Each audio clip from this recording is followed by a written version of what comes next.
नमस्कार, ज्ञानपुरी चैनल में आप सभी लोगों का स्वागत है। तो क्या आप भी ईडब्ल्यूएस डीजी कैटेगरी की दूसरी लिस्ट का वेट कर रहे हैं और आपके मन में ऐसे प्रश्न हैं, जैसे कुछ लोग पूछ रहे हैं कि सर ईडब्ल्यूएस की दूसरी लिस्ट में कितने बच्चों का नाम आता है? नंबर ऑफ स्टूडेंट की बात करें कि कितनी स्टूडेंट का नाम आता है दूसरी ड्रॉ में। और कुछ लोग बोल रहे हैं कि क्या सर दूसरी लिस्ट में ईडब्ल्यूएस कैटेगरी वाले बच्चों का नाम आता है या डीजी कैटेगरी वाले बच्चों का भी नाम आता है? इसकी जानकारी दूंगा। जानकारी जानने से पहले जो लोग चैनल पर पहली बार आए, चैनल को सब्सक्राइब कर दें। वीडियो अच्छी लगी तो इसे लाइक करें, शेयर करें, कमेंट करें, बताएं कि इन्फॉर्मेशन आपको कैसी लगी। देखिए, ईडब्ल्यूएस डीजी की पहली लॉटरी निकली है, उसकी एडमिशन प्रक्रिया चल रही है अभी तक भी। और ये एडमिशन प्रक्रिया 31 जुलाई तक खत्म होगी। पहले ही 30 जून इसकी लास्ट डेट थी, फिर दोबारा एक्सटेंड होकर 15 जुलाई होगी, फिर दोबारा चेंज होकर 31 जुलाई होगी एडमिशन कराने के। तो दूसरी लिस्ट के लोग जो अभी वेट कर रहे हैं, तो क्या आप लोग भी अभी दूसरी लिस्ट का वेट कर रहे हैं? तो मेरे हिसाब से आपको अपने बच्चे का एडमिशन किसी भी स्कूल में करवा लेना चाहिए।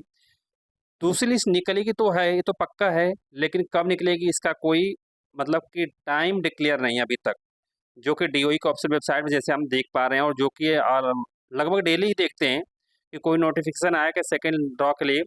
तो जहाँ तक अनुमान है, सेकेंड ड्रॉ के लिए 31 जुलाई के बाद ही कोई अपडेट आएगा डीओई की ऑफिशियल वेबसाइट पे। और कुछ लोग पूछ रहे हैं कि सर कितने बच्चों का नाम आता है?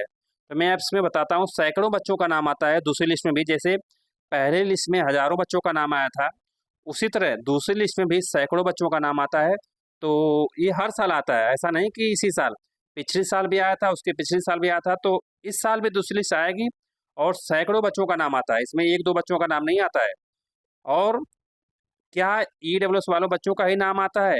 तो मैं आप सबको बताना चाहता हूँ कि जैसे पहली लॉटरी में ईडब्ल्यूएस वाले बच्चों का नाम आया था, डीजी कैटेगरी वाले बच्चों का नाम आया था, सी कैटेगरी वाले बच्चों का नाम आया था, उसी प्रकार सेम उसी तरह दूसरी लिस्ट में भी ईडब्ल्यूएस कैटेगरी वालों बच्चों का नाम भी आता है, डीजी कैटेगरी वालों बच्चों का भी नाम आता है और सी कैटेगरी वालों बच्चों का भी नाम आता है।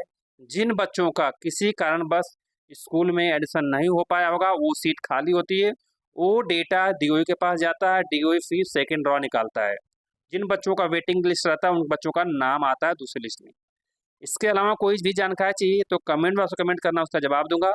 तब तक thanks to all and all the best.